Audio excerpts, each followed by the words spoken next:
আজ আমরা টমেটো আর আলু বোকরা দিয়ে চাটনি করব। তার জন্য মশলাটা আগে গুঁড়া করতে হবে।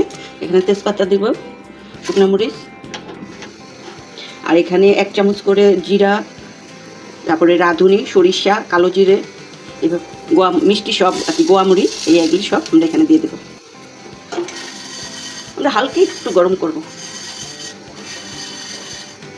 আমাদের এটা হয়ে গেছে, আমরা নামিয়ে ঠান্ডা করে নিই। প্রথমে 2টা শুকনো মরিচ, একটু মিষ্টি সব, এই যে সামান্য একটু সরিষা। এখন আমরা টমেটোটা দিয়ে দেবো। এই যে টমেটোটা,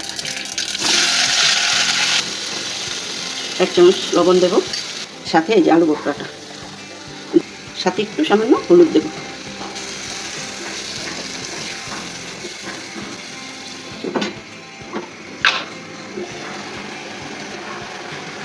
আমাদের টমেটোটা গলে গেছে, এখন আমরা চিনি দেব, বেশি না, এই যে 1 হাতা দেবো।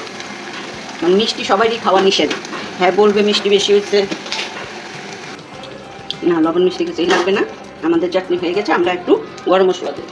গরম মশলা না আর কি, ভাজা মশলাটা দেবো, একটু লাগিয়ে দেবো, একটু মিলিয়ে নিই। আলু বোখরাগুলি এই যে বড় বড় রয়েছে, যখন মুখে কামড় দিতে দিতে এগুলি লাগবে মুখে। আমাদের চাটনি রান্না হয়ে গেছে, শেষ। আমরা এখন চুলাটা বন্ধ করে দেবো, রান্না হয়ে গেছে।